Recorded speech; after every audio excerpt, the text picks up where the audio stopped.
Welcome to the Lights Camera Pro podcast, where we interview entertainment pros about their careers and how they became successful in the industry. The secrets to their success here every week. Here's your host, Sean Ventura. Hey everybody, welcome to the Lights Camera Pro podcast. I'm your host, Sean Ventura, and I just want to say subscribe on Apple, Google, Spotify, wherever you are, and tell your friends and share the episodes on social media. Okay, thanks. Today's guest is Patrick Rossano. He's a good friend of mine. He does 3D animation, effects, motion graphics. It's a fun conversation. Here we go. How did you decide that you wanted to be in the TV and film industry when you were a little kid? Was it middle school, high school? What happened? I was always terrible in school. Like every school that I ever tried, anything that I was good at would have been artistic. It was mainly music.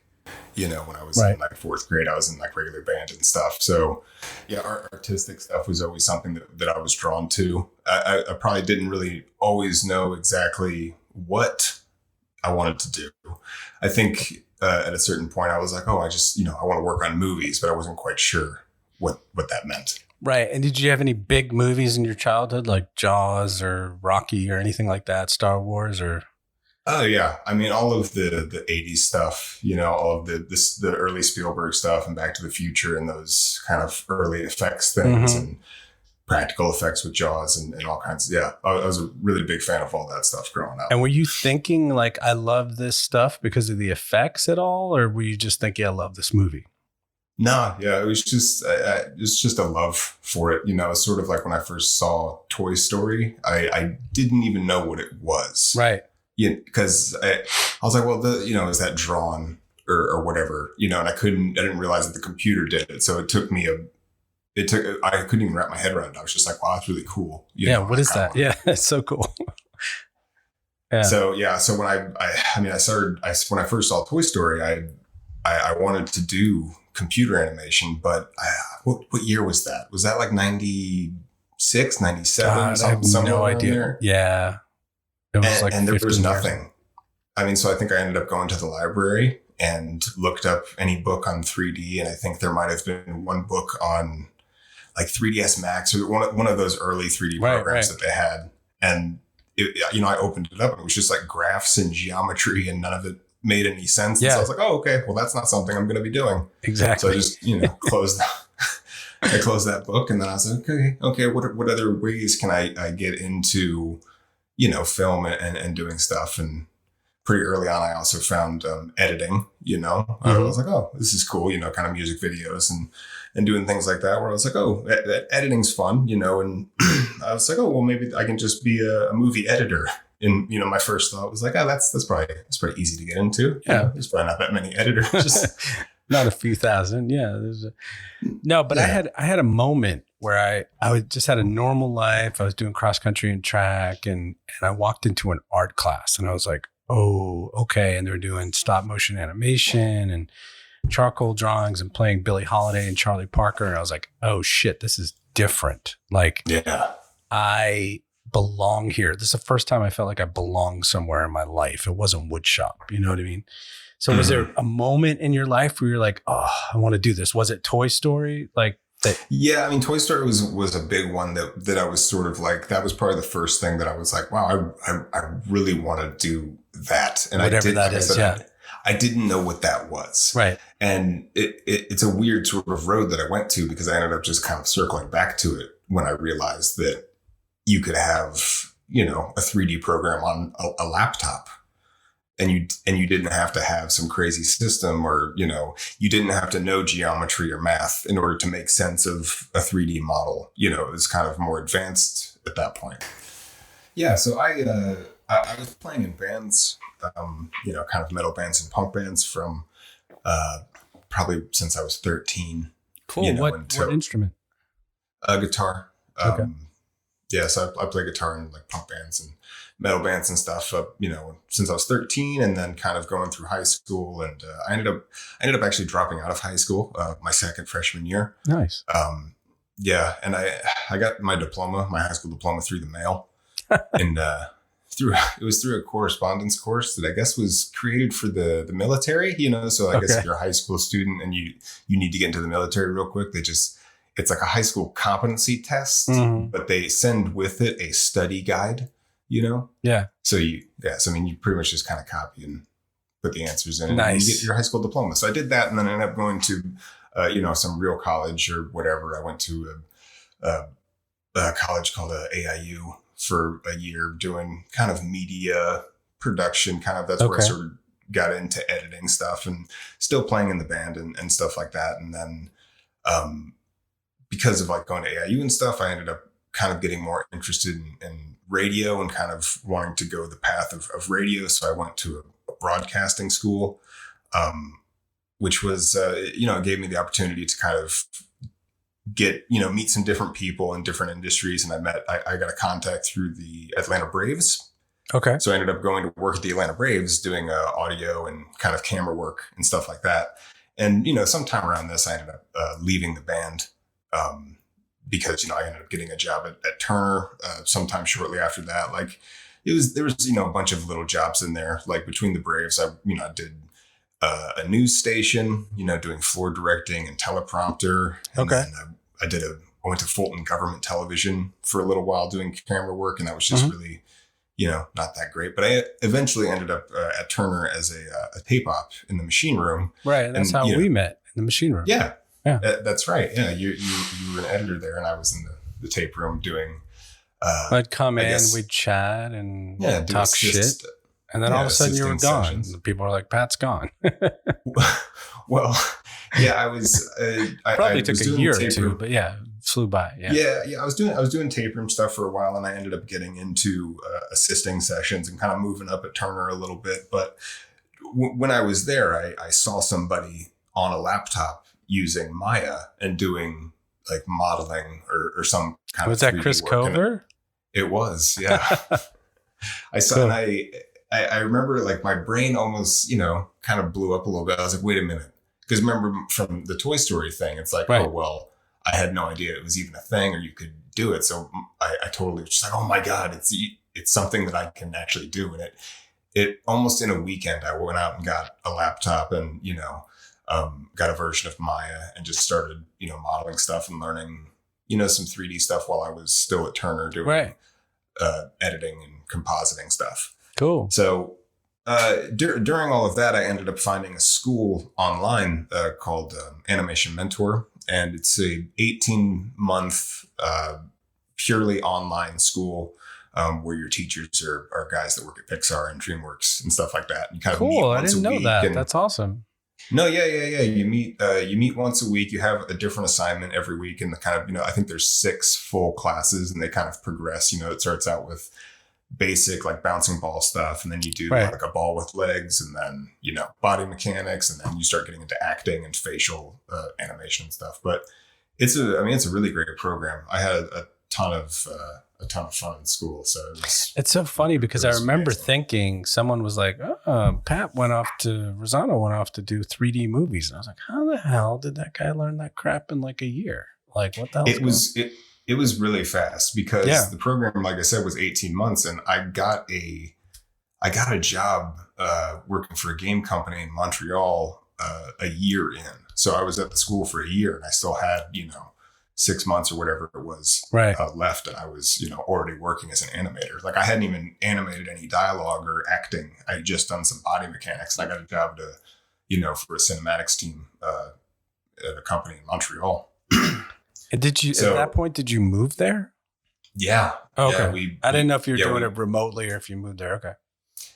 No, we actually, I was really, really foolish, and I ended up packing everything that I owned and moving every single thing that I owned to Montreal. Okay. Where no one's, I was supposed to speak French. And my wife couldn't work because she didn't speak French. So it was really difficult. And there was a lot of times during my travels where I learned things the really hard way. Like, don't do that. Yeah. Well, maybe some good advice. So what would you have done differently just for this one job? Would you have just like rented an apartment and kept your apartment or something? Well, I had never been to the city. I had never seen Montreal. I had no idea what anything was like, and I just like, I should have probably gotten a storage unit in Georgia. Yeah. That would have cost me, $100 a month or whatever it was, and just put my stuff in storage and then gone and checked it out. Because when I went up there, I walked into the job, and my first day, I knew I was going to leave that job. Oh, okay. Like the first day. So, yeah. And my stuff hadn't even arrived yet because we were getting it shipped. So I had like one of those idiot jolts, like when you start your car twice, that thing. Yeah. Where you're just like, God, it was just such a bad move. So 7 months into that job, I ended up through a friend at Animation Mentor who got onto a movie called Arthur Christmas. Right.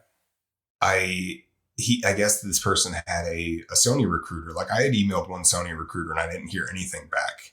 And then another friend of mine just got the job and kind of posted on like Facebook or whatever that they got the job working on this movie. And so I immediately messaged that person and I said, hey, which recruiter did you email? And they said, oh, it was this recruiter. So I then got the contact from them and emailed that recruiter. And it was almost immediately. It must have just been like one recruiter was better than the other, just in this 1 week time period or whatever it was. Like, one recruiter was on top of it.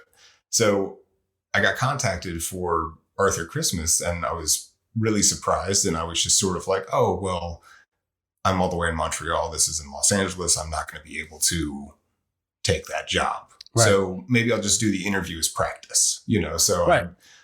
I took the interview, and it was a phone interview, and it was really, really intimidating. And, it was like 4 or 5 people and like an animation director and all these kind of big names. Right. And so I was really loose in the interview, I think, because I didn't think I was going to be able to take the job because we didn't have any money. So I did the interview and I was like, okay, all right. That was fun practice. And then that was like on a Friday. And then on Monday, middle of the day, I got a phone call from them and they said, hey, we want to hire you on for Arthur Christmas and bring you onto this movie. And I just kind of chuckled. And I said, I was like, oh man, I'm really sorry. I'm not going to be able to take it. And the person was kind of surprised. I said, oh, why? And I was like, I just can't afford to get out there, and like very, very throwaway, kind of their head. They were just like, oh, well, we'll relocate you. Yeah. And I was like, oh, it didn't even occur to me that they would move me. Right. They would actually pay to move you. Yeah. It was which amazing. Is a really good point because it's a really good story because I think that if you go into a job interview, and I've done this before when I was younger, and I think a lot of people do this where it's like, I have to work at this place and I have to get this job and I don't have any money and I'm going to, not be able to pay my rent next month. If you go into a job interview desperate and act that way in the job interview, you're never getting that job. You know what I mean? Like, I don't care how old you are or whatever. So it's kind of interesting that you're just like, whatever, I'm not doing this. And you were totally relaxed. And they probably picked up on that confidence, Just tell me what it was like, because the job in Montreal, you weren't that happy about, but what was it like to go to a place that you're like, wow, this is a real 3D studio? I mean, just paint the picture. Was it an open room with a bunch of people at desks? Like, was it dark? Did people have their little figurines on the desks? And and were you just totally blown away by the talent? And what was it like walking in there the first time? Yeah, they were working there on the first day. Walking into Sony for the first time was incredible. It was the first place that sort of calls everybody, you're an artist immediately once you walk into the door, and you have this kind of respect about you. And they spend the first week like really taking care of you and making sure that you're up to speed and happy and you understand all the tools and you're really trained, just really comfortable by the time you get to your desk, and it's just really fun. Yeah. You walk in and there's, kind of standees. There's like a kitchen, when everyone gets kind of cheaper food every day, and randomly you'll see someone who does a voice for something. Like I saw Hank Azaria, because they were doing Smurfs at the same time. So I saw Hank Azaria there one day, and it's just kind of just really fun atmosphere. It was pretty open floor, and, it was kind of cubicles, with like, it's pretty much cubicles for the most part. Like, but it felt like fun and young and bright. It didn't feel like a bank. Yeah. Yeah. No. Yeah. It was very, very fun and loose. And did you feel like, oh, I don't know how to do this stuff, man? Or did you just go to the guy next to you and be like, dude, how do I do this? I can't even have him turn his hand. Like, oh, I mean, for sure. There was one night because, you on those movies, you end up sort of quickly going to 10-hour days, and then quickly sometimes you'll go to 12-hour days, and then you'll go to 6 days a week, 7 days a week, and pretty soon you're working 12-hour days. Right, because it's just a lot. And so there would be times, yeah. I mean, and they're trying to get these movies done quicker and quicker every new one. And that's a quick question that I have. Like, do you feel like now, like I know you're not working on these now, but once you got to the last movie or the last thing that you worked on, like the processors were so much better that you could do this stuff so much quicker, or wasn't really a difference?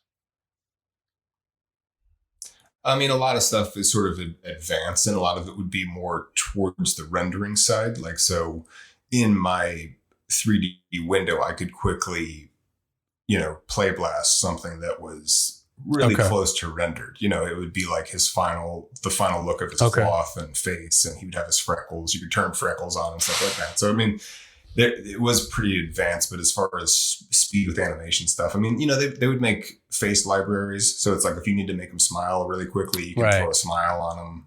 They had different like eye poses and hand poses and stuff like that. And, stuff to get you started. So, I mean, there's different advances to sort of get right. you And do you feel like you're behind sometimes? Like, do you feel like, oh my God, I have so much to do? Or you feel like you're working just at a good pace? No, for sure. I was stressed out the entire time, like absolutely the entire time. And there was a girl that I went to school with that was there. We went to the same, animation school, and she was two desks down from me actually. And there was one moment where it was like 8 or 9 o'clock at night, and we were the only 2 people there. And I just turned to her and I said, "Hey," I said, "I have no idea what I'm doing." And she turned to me and she said, "Yeah, me neither." And we both just have to figure it out with that kind of stuff, right? It's not so obvious what to do. Yeah, you're just going. You just go. And you get some things said to you sometimes that don't feel very nice. Like I had a lead say to me, "It's a redo," and that was the note. The note was, "It's a redo," and I said, "Oh, okay. So is there anything in this that is good?" And I think he said, "You can keep the first pose." So very first frame, pretty much. It's like, you can keep that. Oh man, everything else is garbage. So I was like, "Oh, okay," And then in dailies, every day when you're looking at your shot that you just worked on, I had the director once say to me like, "Oh, it's not very good, is it?" And, it was that British thing where you're just like, "Oh, do I agree with that?" And I go, "Oh, yeah, I guess it's not good." Cool. So where do you go from there? What's the next gig? How did that happen? I mewant at that point, a lot of stuff was moving to Vancouver. Sony at that point asked me, they said, "Hey, do you want we're starting to move everybody up to Vancouver, and I had just gotten to California, from Montreal. So I quickly said, "Oh no." I was like, "I'm not doing that." I'm not going to go to Vancouver, which looking back, right. Hindsight, of course, 2020, that I feel like was probably a mistake in my career, because I had a buddy who I then worked on the next movie with, who worked on 5 movies before I worked on my second. And he ended up going to Vancouver. So it was just one of those, I was like, "Oh, okay." So I stayed in Los Angeles.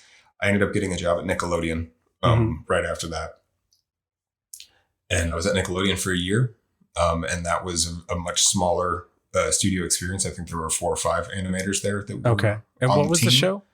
And we worked on the Ninja Turtles, the Teenage Mutant Ninja Turtles show open, and we did a pilot for a 3D Dora the Explorer that never saw the light of day. And what software are you using now? Are you still Maya, or are you something else? Yeah, all of these jobs were used with Maya, with the exception of the first job, which I used. What was that? I think I used 3ds Max. All right, sorry. And what were the other shows there? We also at Nickelodeon, I worked on Monsters vs. Aliens. Where was Cloudy with a Chance of Meatballs 2? Was that at Sony? I went up to Vancouver to work on How Cloudy was 2. That was really fun, man. It was really cool. The directors were really fun, loud, hilarious guys. You know, they were the kind of guys that, you know, you'd show your shot every day to them. And they were in Los Angeles when we were in Vancouver. So it was all the dailies were like video, you know, every once in a while, like every, couple months or weeks or whatever, one of the directors would come up or both would come up and they would switch it around. But anyway, so if you show your shot to them and they laughed, it was pretty much finaled. You know, it was like, oh, okay. Even if you had just started it, if you could somehow make them laugh, really, I like that. You can make them laugh really quickly. Then it was, they would just go, it's done. Yeah, and just move on. Yeah, just kind of polish what you have and move on. You know, the good thing about Cloudy was it was that style, you know, where it was just really, really different, and you ended up doing different animation things that you would not do anywhere else. You know, like they told us you could freeze the arm and move the hand all around from the wrist and not move the arm at all. Right. You know, just move the wrist and twirl the hand around. So I mean, there was a lot of like little different rules like that where you're just like, oh, okay, that doesn't make any sense, and that breaks all of the rules that I was just taught. But okay, yeah, that's why it's sort of fun. No, I love the first. I didn't see the second one, but I love the first one. It was very visually cool. If you're into food puns, you should definitely see the second one, because it's. I mean, there's kids that I've talked to that really like the second one, only because it's like, the food animals and I mean, it's adorable. It's a very, very cute movie. But I mean, obviously that everything has its hard things. I mean, it was really fun time, but it was also 6 months of really, really hard work and 12-hour days. And every day you went in with the person over your shoulder saying, hey, be funny. Okay, that's great, but make sure you're funny. Right. Don't forget to be funny. A lot of that. And so you sort of had that weird pressure every day of like, I'm making something hilarious, but why am I so stressed out? Like, why am I so sleepy and tired? And, let me ask you this. So, and you're trying to be hilarious. Easy to be funny every day. And I was talking to Wayne Johnson about this and Mike Thomas. Like, it's hard to get up every day and be creative. And then they're like, oh my God, that was amazing. You just did an amazing job. Here's the next thing. You know what I mean? Be amazing again. And you're like, what? I need to take a break, take a walk, like clear my head. I can't just jump into the next thing. And that's what they want. They want you to be like a machine, whether you're editing, doing 3D, motion graphics, whatever. But I do remember this one thing, and I'd love to have you tell us about it, the listeners and I. You had checked in with me, you'd made a phone call or sent an email, and I was like, how's everything going? This is like 5 years after you left Turner. And you'd said something really cool about how your name was in the credits of the movie and how you thought that was so cool that to see your name in the credits of the movie. Do you remember that? Or? Yeah, I mean, it doesn't surprise me. I don't remember the exact email, but I mean, that was definitely that's all I wanted. Like remember from the very beginning, which is I just wanted to work on a movie, you know? And so working on a movie and actually seeing the names in the credits, it's like, it's amazing. It's like nothing else. It's like 30 feet tall, which is something that my lead said to me one time when I was trying to, not do something to that needed to be done a specific way. I said, oh man, I was like, it's all the way in the background. It doesn't really matter. And he just looked at me and he said, it's going to be 30 feet tall. That's so true. Especially even as a driver, it's probably bigger. Yeah. I said, oh, okay. Well, I guess I'll just give it another look. Okay, so where do you go from there? Go see Rossano.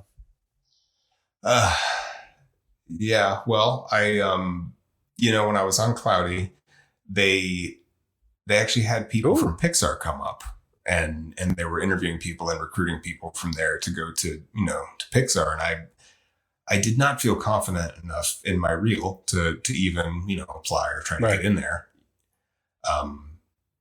But, people that I worked on, Cloudy with did get in there and they're there now. And I'm, it's amazing I love having people all over the place that, I can kind of call and say, hey, did you work on that? And they go, yeah, I did. It's like, oh, that's cool. I loved it. Yeah. It was a funny one, But so I didn't end up getting a 3D job from there. So I called Brain Zoo that was back in Los Angeles, and I wanted to see where they were, and they were actually ramping up for the sequel to that first Marvel movie that I did. So I said, oh, okay, there's 6 months, so I got another apartment in Los Angeles, and we went right back down. I did that 6 month job at Brain Zoo working on that second Marvel movie. And then after that, a lot of it just was really dry out there. There was a lot of you got word that there was stuff in New Zealand. There was stuff in Montreal. There was, a lot of people were going, oh, this is where the tax breaks are going now. Yeah, it's all about tax breaks. Right. That's what, animation chases that quite a bit. So a lot of stuff in Vancouver was sort of going to Montreal. So I had a few friends that were going back to Montreal, and I was like, nah, it's fine. So we went back to Los Angeles, and I did that 6 month job for Brain Zoo, and then that ended, and I was unemployed for 3 months. Just tell me during that really 3 month briefly time about the unemployment thing, because I'm doing the severance thing right now, and it's a huge break. I mean, out of the last 6 months, I've freelanced for 3.5. So I've had weeks at a time where I'm just going on walks with my dog, and I mean, 3 months, dude, just sleeping in and watching movies and taking walks. It's amazing. Well, it reminds me of now, because I've, the first sort of month that you're unemployed for me, it's sort of like, that's the bummer period. That's like where you're depressed, or you don't know what to do, or you're, because you're used to either being in your routine, right, and doing that. And you have to kind of get used to not doing that anymore.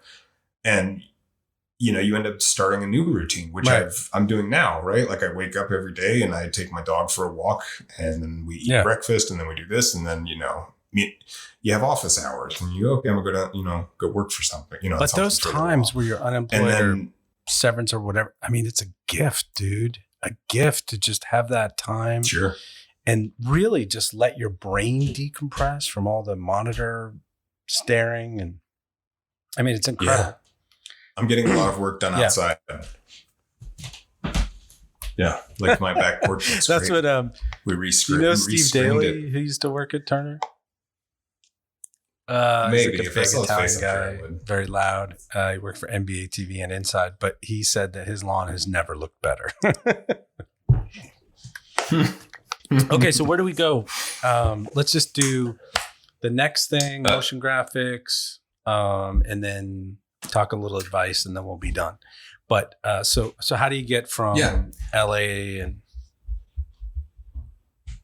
Yeah, we were back in Los Angeles. Like I said, the animation work sort of dried up.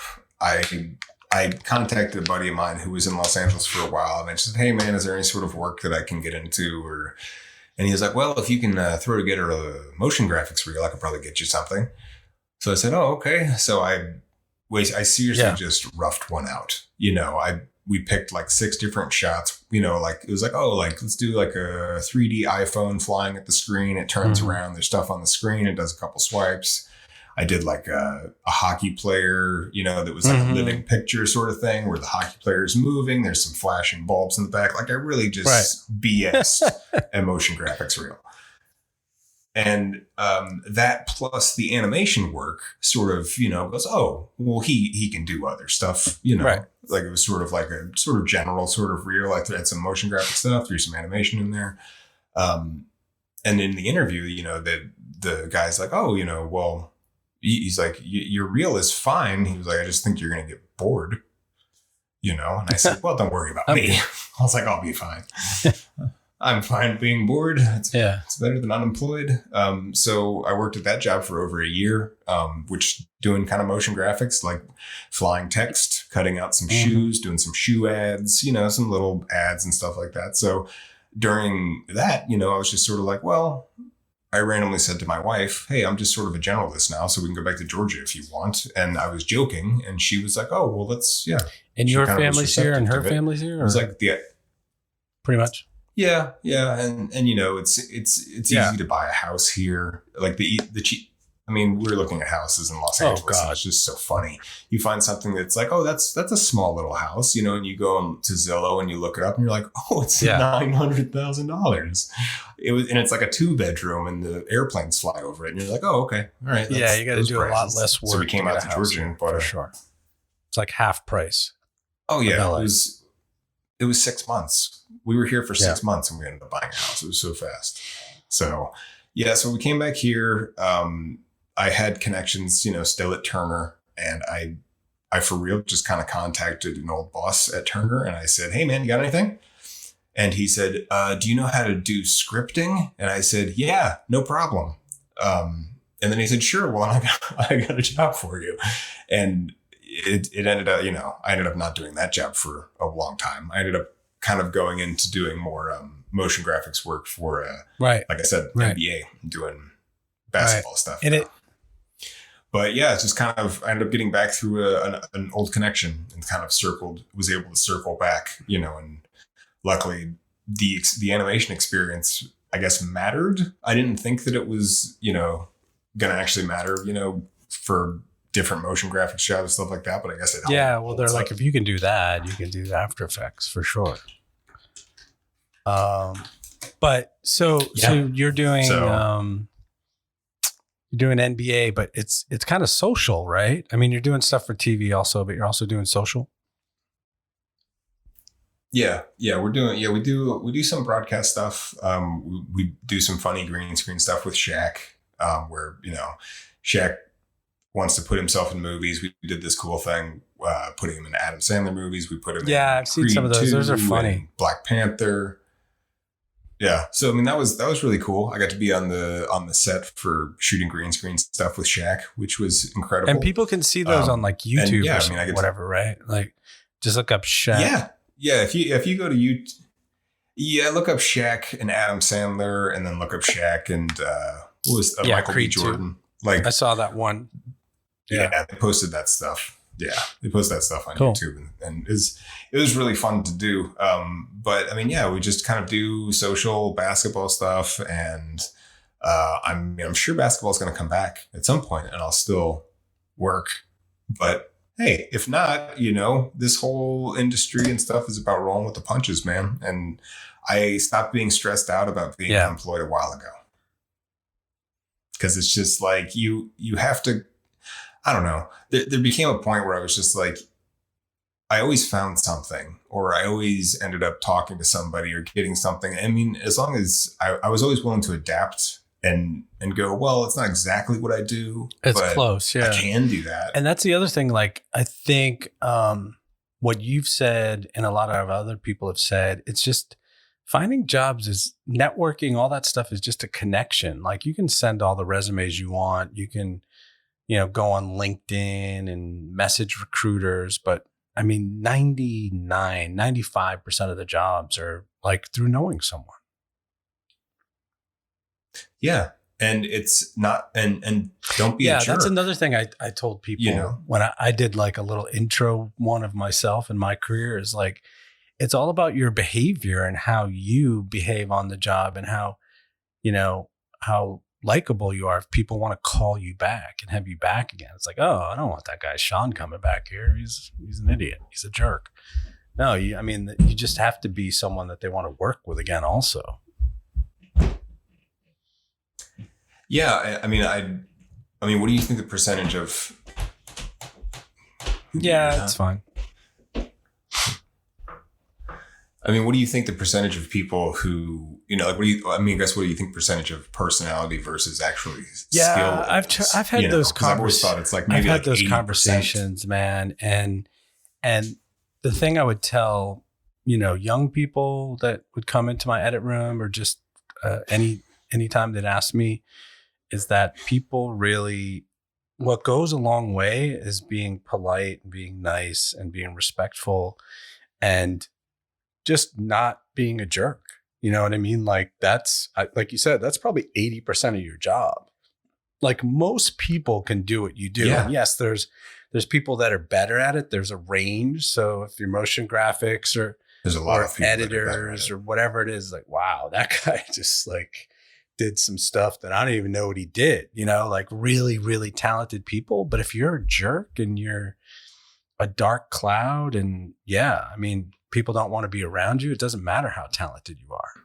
You have to really be a nice, likable person to get rehired or just to get hired in general. Yeah, let's make everybody laugh. And that's, I've told so many people this, man. I know I've told you that, you don't remember the work, you remember the people. And some of our conversations in the tape room and outside the tape room in the hallway, it was fun, man. We had a good time. And that's really what I remember. I don't remember some NBA thing I did for LeBron James or something. I don't remember any of that stuff.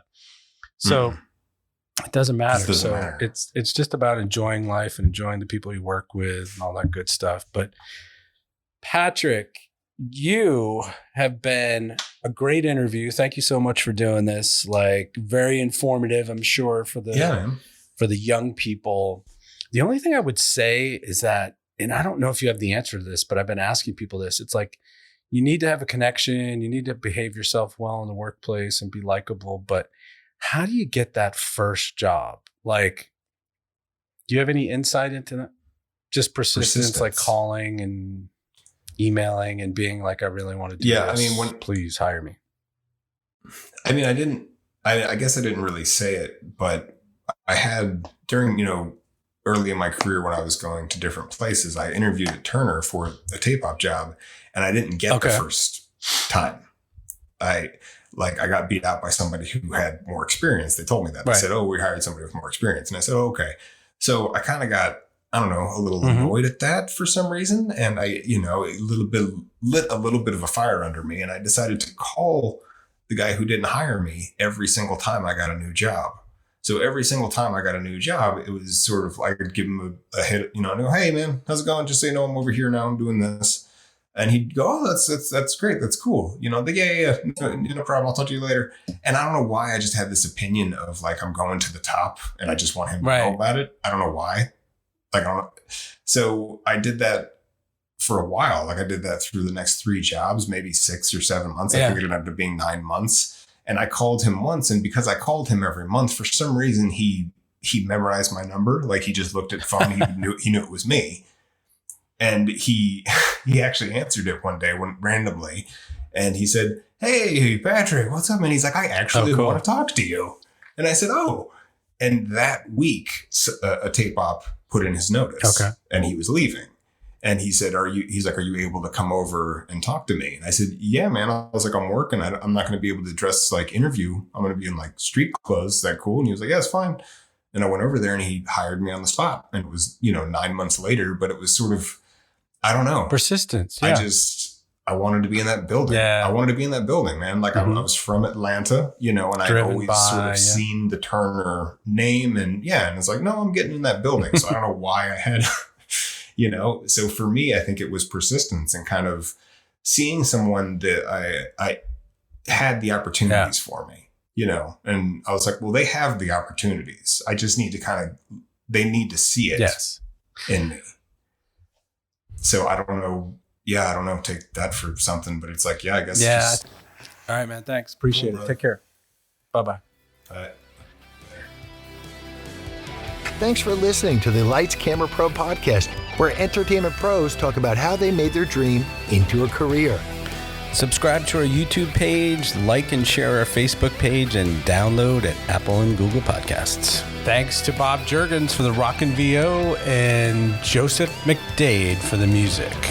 Next week's guest is Greg Schaefer. He is the executive producer of the new Netflix show Bruise Brothers. He's also worked on That 70s Show, has some cool insight there, and a bunch of Disney shows, including Sweet Life on Deck and Lab Rats. So check it out.